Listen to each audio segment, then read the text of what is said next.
అన్నారు ఐడియా వచ్చింది.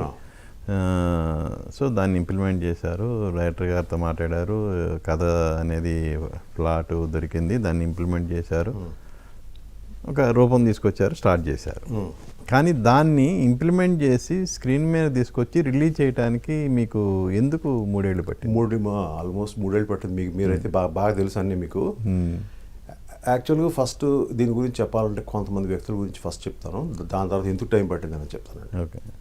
So first 10 Kota Ramakrishna గారు ఉంటారు ఇందులో. ఇప్పుడు నేను నా పార్ట్ ఎంత అనేది నేను ఎందుకు చెప్పుకోవాలి, ఇంకెవరో చెప్తే ఓకే గారు నాకు. అలాగే నెక్స్ట్ వచ్చేటప్పటికి దీనికి ఎవరు అసలు రైటరు ఏంటి అనే ఒక ఇది వచ్చినప్పుడు సాంగ్ రైటరు జొన్నవిత్తులు గారు.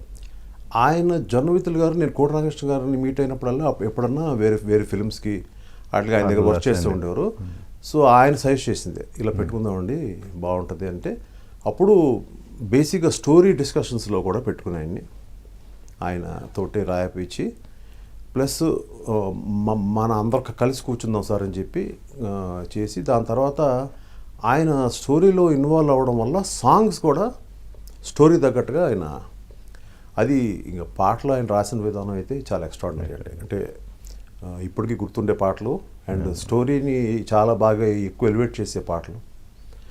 సో ఆయన గురించి నెక్స్ట్ చెప్పాలంటే దాని తర్వాత దేవిశ్రీ ప్రసాద్ 17 ఏళ్ళు అనుకుంటానండి అబ్బాయికి. నేను యాక్చువల్గా ఇళయరాజా గారిని పెట్టుకుందాం, ఇంత మంచి సినిమా కదా బాగుంటుందని ఆయనతో మాట్లాడుతూ ఉండగా ఎక్కడో మనీ దగ్గర వచ్చిన డిఫరెన్స్, మా దగ్గర అంత మనీ లేదు అంటే పాపం ఆయన ఇళయరాజా గారికి ఒక ఇది ఉంటుంది, రెస్పెక్ట్ ఉంటుంది కదా ఆయన అంటారు. ఇట్లా మాటలు జరుగుతూ ఉంటే అట్లా దేవిని ఎలా సెట్ చేశారు చాలాసార్లు చెప్పాను మీకు. అది తను కూడా సెట్ అయ్యాడు ఇట్లాగా. సో ఇట్లా ఎంతోమంది గొప్ప వ్యక్తులందరూ ఇందులోకి వచ్చి ఇన్వాల్వ్ అయ్యి, అందులో కూడా దేవిశ్రీ ప్రసాద్ చేసిన రీ రికార్డింగ్ ఇప్పటికీ మనకి గుర్తుండే ఉంటుంది. నేను ఎప్పుడన్నా కూడా అది నేను టోటల్ మర్చిపోలేను. అంటే ఇక్కడ దేవిని తీసుకోవటంలో వాళ్ళ ఫాదర్ సత్యమూర్తి గారికి మీకు ఉన్న అనుబంధం కూడా ఒక రీజన్. అనుబంధం అంటే ఆయన ఇంటికి ఆ రోజు ఎందుకో వెళ్ళానండి.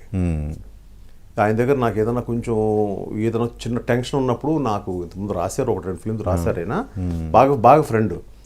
మామూలుగా జస్ట్ క్యాజువల్గా వెళ్ళినప్పుడు ఈ అబ్బాయి ఒక చిన్న కీబోర్డ్ పెట్టుకుని ఇంకో రూమ్లో ఏదో వాయిస్తున్నాడు. ఏంట్రా సౌండ్ వస్తుందని వెళ్తే ఏదో ఒక ఇంగ్లీష్ టైప్ ఆఫ్ సాంగ్ ఇతను కొంచెం ఆ కైండ్లో కంపోజ్ చేస్తున్నాడు. అవునండి, కంపోజ్ చేస్తూ ఉంటాడు. అప్పుడు ఆ టైంలో లోపల రండి అంకుల్ అన్నాడు. చాలా యంగ్స్టర్.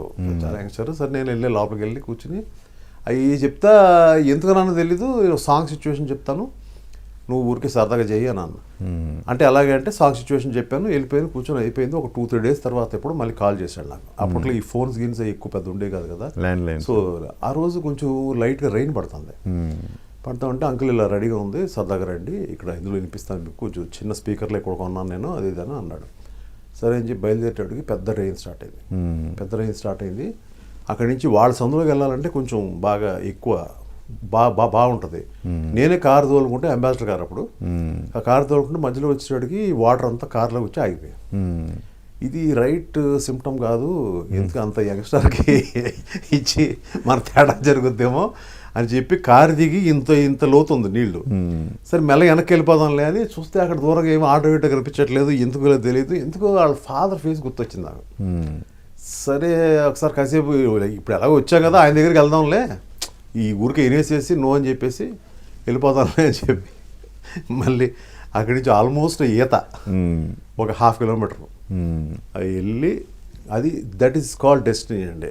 ఇప్పుడు ఒక అబ్బాయి క్రియేట్ అయ్యాడు, లేదంటే నాకు నన్ను ఏంటంటే దేవత అంటే దేవిని నమ్ముతాను. అది సో ఇట్లా వచ్చి వెనక్కి తీసుకెళ్ళకుండా ముందుకు తీసుకెళ్ళలేదు మళ్ళీ. అట్లా దాని మధ్యన వెళ్ళి ఆ పాట వినగానే షేక్ హ్యాండ్ ఇచ్చి నువ్వే చేస్తున్నాడు సినిమా అనగానే అతను పెద్దగా దాన్ని ఎక్కువ సీరియస్ తీసుకోవాలా. అంటే నేను ఏదో ఇళయరాజా గారితో మాట్లాడుతాను కదా ఇదని అనుకుంటున్నాడు అతను. తర్వాత వాళ్ళ ఫాదర్ దగ్గరికి వెళ్ళి చెప్పినాడు, ఫాదర్ కళ్ళలో నీళ్ళు వచ్చినాయి. బుజ్జి అతను బుజ్జి అంటారు ఇంట్లో, బుజ్జి అని పిలిచి చూడరా ఏమంటున్నారు అంకుల్ చూడరా అది ఇదంటే, అప్పుడు వాళ్ళ అమ్మగారు అంతా పైకి వచ్చి ఏంటి నిజమైపోయింది అంతే. సో ఎందుకు వై దట్ ఇంట్యూషన్ ఏంటి మనకు కూడా తెలియదు, అది వై ఇలా. ఫస్ట్ మీకు వినిపించిన పాట ఏది? అందులో లేదు సినిమాలో. ఇప్పుడు కూడా నా బర్త్డే అప్పుడు అతను ఎక్కడన్నా ఏ రీ రికార్డింగ్లోనే ఉంటే సో అక్కడి నుంచి నాకు వీడియో కాల్ చేసి అందరితో ఆ పాట పాడిస్తాడు. మొత్తం అంతా orchestration first time happy birthday అంటాడు, మొత్తం అందరూ పాడతారు. సో కాల్లోని సో అంకల్ మీకు ఆ సాంగ్ మళ్ళీ వినిపిస్తానని చెప్పి, అది మీరు పెట్టుకోలేదు మీరు అంటే సర్లేరా దేవి 2 తీస్తాడు సోదాలే పెట్టుకుందాలే అని చెప్పి అంటా ఉంటాను అనమాట. సో ఆ గ్రాటిట్యూడ్ అనేది ఇన్నేళ్ళైనా దేవిలో ఉంది. 100% ఎవరికైనా ఉంటుంది కదండి గ్రాటిట్యూడ్ అంటే అందరికీ ఉండదులేండి, అందుకని ఎందుకు ఉంటుందా? కొంతమందికి ఉంటుందండి, అందరూ అలా ఉంటే అసలు ఇది మన ఇండస్ట్రీలో మనం ఎన్నో ఇన్సిడెంట్లు చూసాం కదండి.